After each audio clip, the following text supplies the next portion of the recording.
हमारे प्यारे नबी उस समय अभी दुनिया में पैदा नहीं हुए थे। वह जमाना अरब समाज का वह दौर था जब हर तरफ अंधकार छाया हुआ था। उस दौर को अय्याम ए जाहिलियाह कहा जाता था, यानी अज्ञानता का दौर। अरब समाज में उस समय कोई कानून, नियम या नैतिकता नहीं थी। बेहयाई, गंदगी और अश्लीलता से पूरा समाज भरा हुआ था। उस समय औरतों के कोई अधिकार नहीं थे। उन पर विभिन्न प्रकार के अत्याचार किए जाते थे, यहाँ तक कि कई बार बेटियों को जिंदा दफन कर दिया जाता था। लोगों के दिलों में जरा भी प्रेम, दया या हमदर्दी नहीं थी।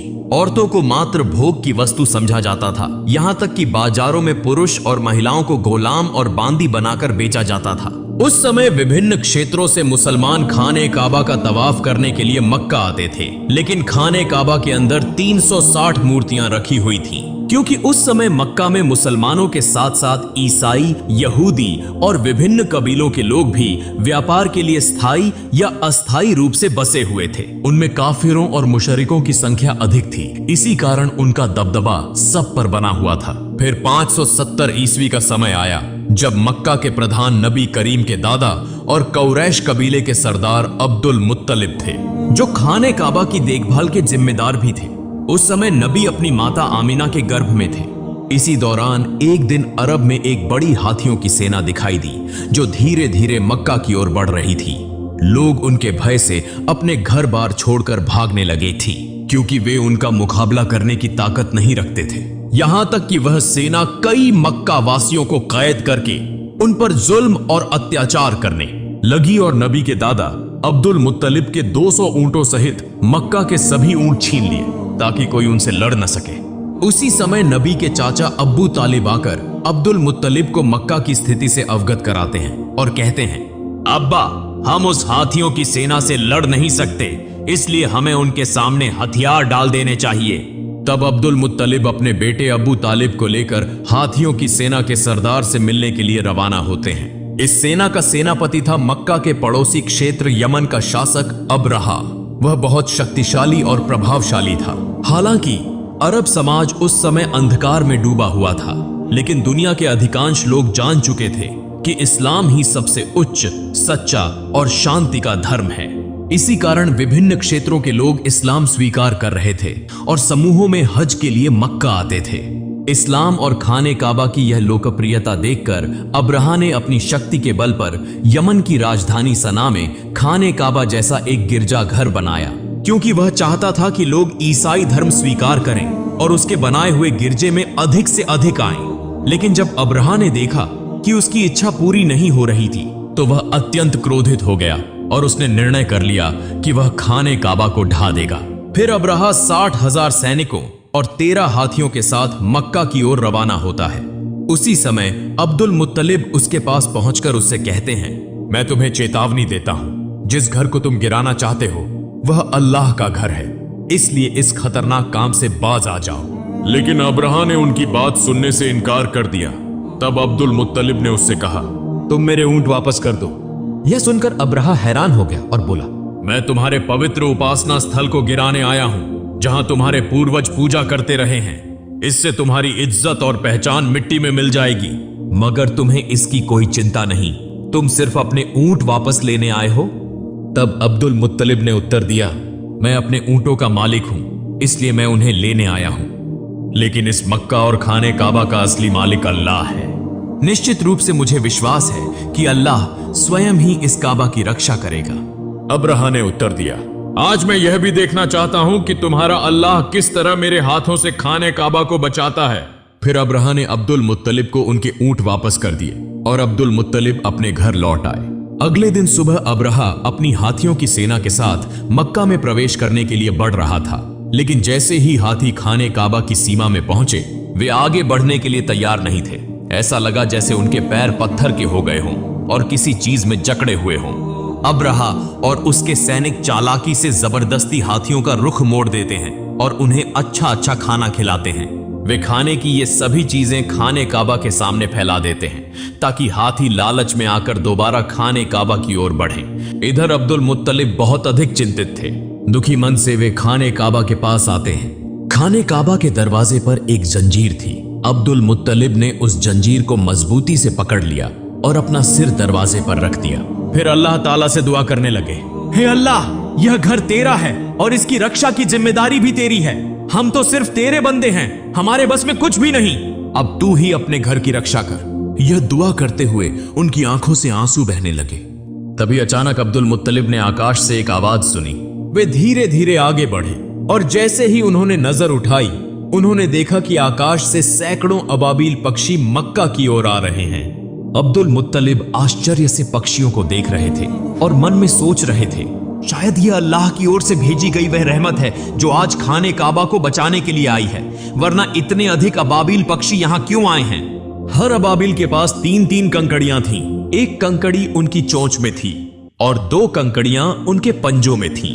अब्दुल मुत्तलिब ने देखा कि सभी अबाबील पक्षियों ने खाने काबा के चारों ओर घेरा बना लिया है, यहां तक कि वे तवाफ कर रहे हैं। तब वे समझ गए कि आज दुनिया की कोई ताकत खाने काबा को नष्ट नहीं कर सकती। फिर सभी अबाबील पक्षी तेजी से अब्रहा की हाथियों की सेना और उसके सैनिकों पर टूट पड़े। अब्रहा के सैनिक पक्षियों को देखकर बेहद डर गए और वहां से भागने लगे। लेकिन तब तक सभी अबाबील पक्षी अपनी चोंच और पंजों में मौजूद कंकड़ियां अब्रहा की सेना और हाथियों पर बरसाने लगे, जैसे आकाश से पत्थरों की बारिश हो रही हो। यह देखने में आया कि हर कंकड़ी सैनिकों के शरीर को चीरकर आर पार हो रही थी और पलों में पूरा लश्कर नष्ट हो गया। यहां तक कि अब्रहा भी वहीं मारा गया और अल्लाह ताला ने उन काफिरों को तबाह कर दिया। यह अल्लाह रब्बुल आलमीन की कुदरत थी कि उन्हीं छोटे छोटे पत्थरों के जरिए 60,000 सैनिक और 13 हाथी नष्ट हो गए। यह घटना कुरान पाक की सूरह अल फील में बयान की गई है, जहां अल्लाह ताला फरमाते हैं, क्या तुमने नहीं देखा कि तुम्हारे रब ने हाथी वालों के साथ क्या सलूक किया? क्या उसने उनकी चालाकी को नाकाम नहीं कर दिया? अल्लाह ताला ने उनके खिलाफ झुंड के झुंड अबाबील पक्षी भेजे, जिन्होंने हाथियों की सेना पर छोटे छोटे कंकरीले पत्थर बरसाए, जिसके परिणाम स्वरूप वह सेना कुचले हुए तिनके की तरह हो गई। इसी तरह उस दिन अल्लाह ताला ने खाने काबा की रक्षा की। इस घटना के लगभग 2 महीने बाद एक रात एक अद्भुत घटना घटी। मक्का के लोग अपनी अपनी व्यस्तताओं में लगे हुए थे। उसी रात नबी करीम के दादा अब्दुल मुत्तलिब खाने काबा की छत पर खड़े थे। अचानक उन्होंने आकाश पर एक चमकदार रोशनी देखी जो पूरे अरब, पूर्वी क्षेत्रों और पूरी दुनिया में फैल रही थी। यह दृश्य देखकर अब्दुल मुत्तलिब हैरान रह गए और तेजी से नीचे उतरे। जब वे खाने काबा के अंदर पहुंचे तो उन्होंने देखा कि वहां मौजूद 360 मूर्तियां जो विभिन्न मूर्ति पूजकों ने रखी थीं, स्वतः गिरकर टूट रही थीं। वे खाने काबा से बाहर निकले तो उन्होंने यह दृश्य भी देखा कि कूफा और शाम के बीच पानी का प्रवाह शुरू हो चुका है, जबकि कई वर्षों से वहां पानी का नामो निशान तक नहीं था। उसी समय उनकी नजर अपने घर की ओर पड़ी। वे देखते हैं कि उनके घर से एक अजीब रोशनी निकल रही है, ऐसी रोशनी जो उन्होंने पहले कभी नहीं देखी थी।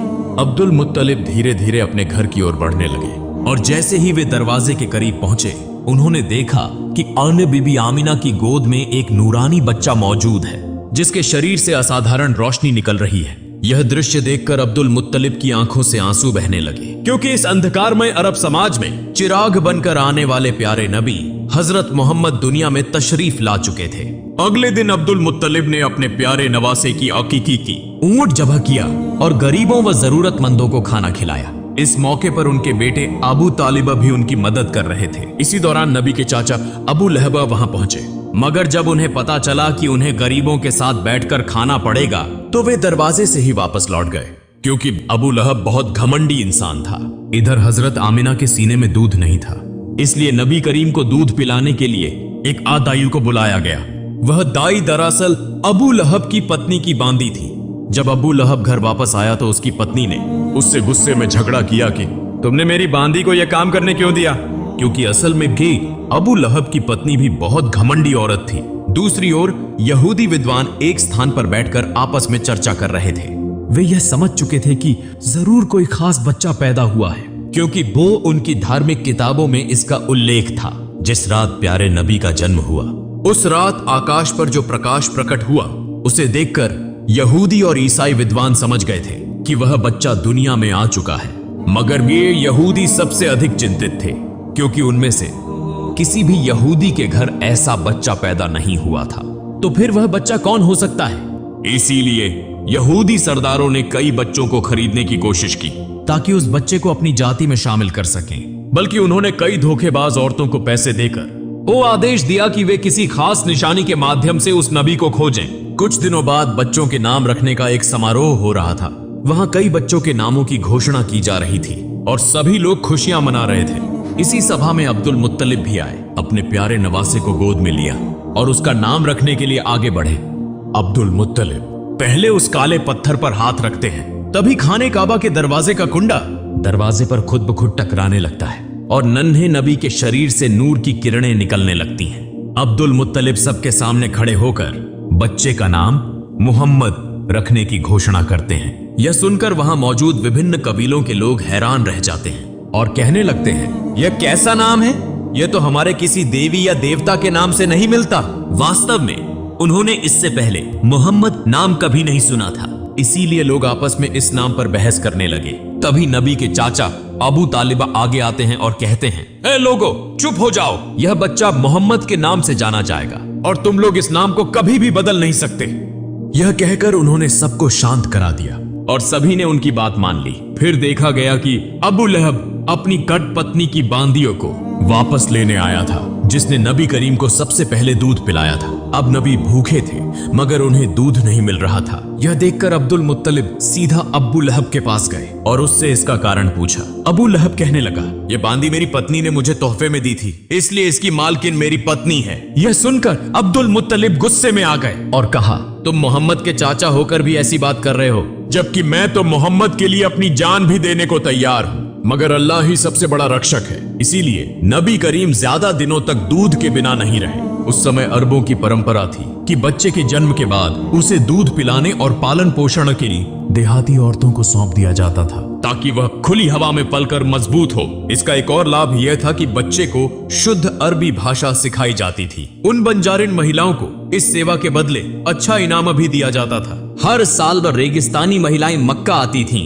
ताकि बच्चों को गोद ले सके।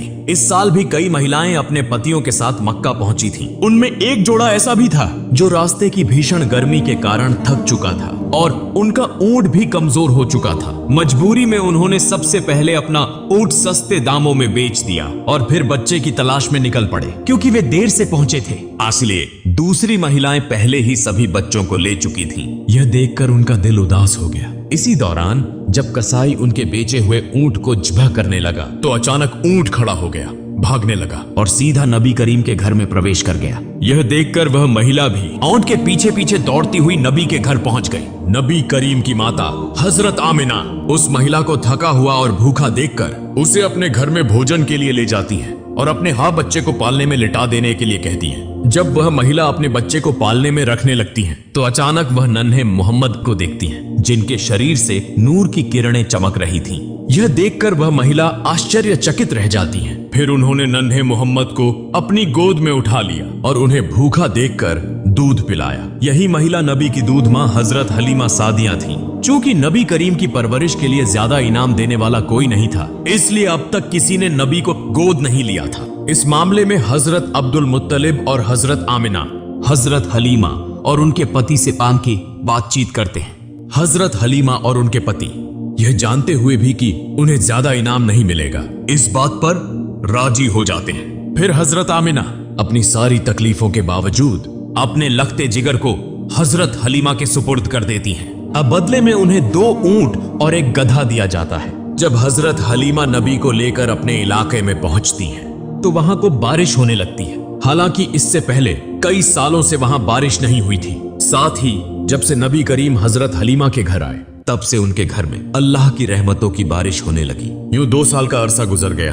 जब मुआहिदे की मुद्दत पूरी हो गई तो हजरत हलीमा और उनके पति नबी करीम को वापस उनकी मां हजरत आमिना के पास ले आते हैं। जैसे ही नबी आते हैं तो खाना काबा नूर से जगमगा उठता है। दूसरी तरफ हजरत आमिना अपने बेटे को देखकर खुशी से रो पड़ती हैं। लेकिन इसी वक्त काबा के आसपास एक महामारी फैल चुकी थी। साथ ही हजरत अब्दुल मुत्तलिब को खबर मिलती है कि बन यहूदी अब भी नबी को तलाश करने की कोशिश कर रहे हैं। किसी भी खतरे से बचाने के लिए हजरत अब्दुल मुत्तलिब दोबारा नबी को हजरत हलीमा के पास भेज देते हैं। फिर और 2 साल गुजर जाते हैं। अचानक एक दिन हजरत हलीमा सख्त बीमार हो जाती हैं। वहां के हकीम और जादूगर उन्हें ठीक करने की कोशिश करते हैं, लेकिन कोई फायदा नहीं होता। यह देखकर नबी जादूगरों को वहां से हटा देते हैं। जैसे ही नबी हजरत हलीमा का हाथ पकड़ते हैं, वह अचानक पूरी तरह से सेहतमंद हो जाती है। यह देखकर जादूगर हैरान हो जाते हैं और तुरंत वहां से चले जाते हैं। और लेकिन वे समझ चुके थे कि यही वह खास बच्चा है, इसीलिए उन्होंने यह खबर यहूदियों को दे दी। यह सुनकर नबी को पकड़ने के लिए दुश्मनों ने हजरत हलीमा के घर पर हमले शुरू कर दिए। हजरत हलीमा और उनके पति ने नबी को बचा लिया, मगर वे आने वाले खतरों को भांप चुके थे। इसीलिए हजरत हलीमा के पति नबी को लेकर मक्का के एक पहाड़ की तरफ रवाना हो गए। मगर इस बार जब नबी को ले जाया जाने लगा तो हजरत हलीमा रो पड़ी। जब हजरत अब्दुल मुत्तलिब को यह खबर मिली तो वे नबी के पास पहुंचे और फिर नबी के साथ एक गुफा में तकरीबन 1 साल गुजार दिया। जब नबी वहां मौजूद थे तो घी से पूरा रेगिस्तान जिंदगी से भरपूर हो गया था। फिर एक दिन हजरत आमिना इस गुफा से नबी को लेकर मदीना आती हैं ताकि अपने रिश्तेदारों से मुलाकात करें और नबी के बीवी वालिद हजरत अब्दुल्लाह की कब्र की जियारत करें। दरअसल नबी करीम की पैदाइश से 2 महीने पहले हजरत अब्दुल्लाह तिजारत के सिलसिले में मदीना आए थे, जहां वह बीमार हो गए और इंतकाल कर गए। इसीलिए मदीना में ही उन्हें दफन किया गया था।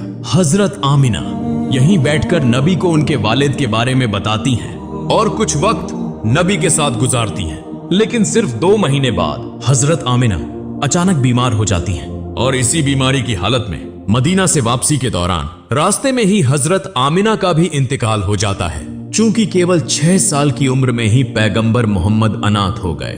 लेकिन इसी दौरान जब यहूदियों ने पैगंबर पर हमला करने की कोशिश की तो पैगंबर मोहम्मद के चाचा हजरत अबू तालिब ने उन्हें रोक दिया।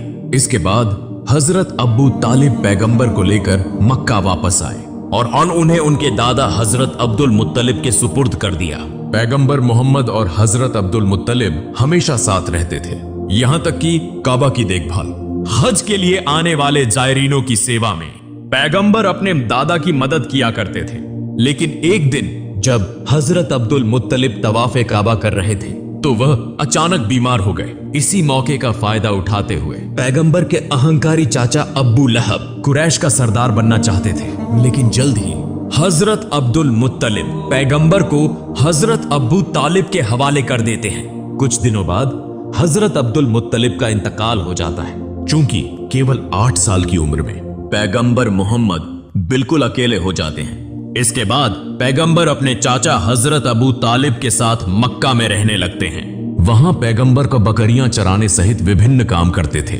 लेकिन एक दिन पैगंबर देखते हैं कि उनके अहंकारी चाचा अबू लहब सुवैबा नाम की एक बांदी को किसी दूसरे के हाथों बेच रहे हैं। सुवैबा का पति अबू लहब से बार बार विनती करता है कि वह उसे न बेचें क्योंकि वह बीमार थी। अबू लहब जवाब में कहते हैं, अगर तुम मेरे पैसे वापस कर दो तो मैं उसे नहीं बेचूंगा। तभी पास खड़े पैगंबर कहते हैं, चाचा आप उन सुवैबा को आजाद कर दें, मैं खुद आपकी रकम वापस कर दूंगा। पैगंबर मोहम्मद की इस महान दरिया दिली की वजह से सुवैबा को आजाद कर दिया जाता है। दरअसल सुवैबा वही महिला थी जिन्होंने सबसे पहले पैगंबर मोहम्मद को दूध पिलाया था। फिर एक और दिन पैगंबर मोहम्मद देखते हैं कि एक व्यक्ति अपनी बेटी को जिंदा दफनाने के लिए ले जा रहा है। इस दौरान उसकी पत्नी अपने पति के पैरों को पकड़कर रो रही थी और उससे विनती कर रही थी कि वह ऐसा न करे। पैगंबर मोहम्मद उस नन्ही बच्ची को गोद में लेकर उस व्यक्ति के पास आते हैं और उसे समझाते हैं कि बेटी माता पिता के लिए रहमत होती है।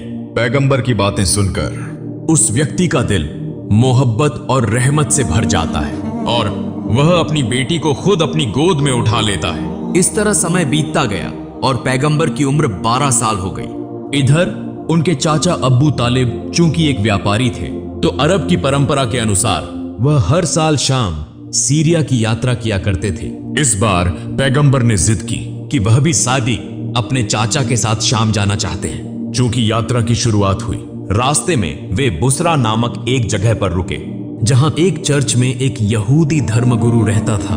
उसने पैगंबर और उनके चाचा अब्बू तालिब सहित पूरे काफिले को खाने की दावत दी।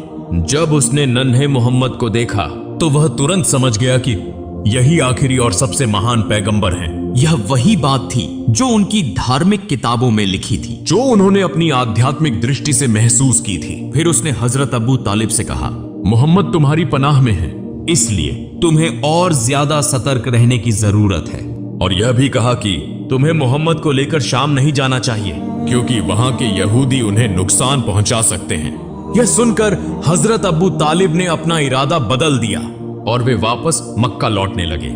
लेकिन रास्ते में वे उस यहूदी धर्मगुरु को घायल अवस्था में देखते हैं, जिसने बार बार पैगंबर मोहम्मद को नुकसान पहुंचाने की कोशिश की थी। यह देखकर पैगंबर अपनी सवारी से उतरते हैं और उस यहूदी के मुंह में पानी डालते हैं। फिर उसे समुद्र के करीब ले आते हैं। वहां पैगंबर देखते हैं कि एक महिला और उसके 2 बच्चों को जंजीरों से बांधकर एक मूर्ति के सामने रखा गया था, ओबली के लिए।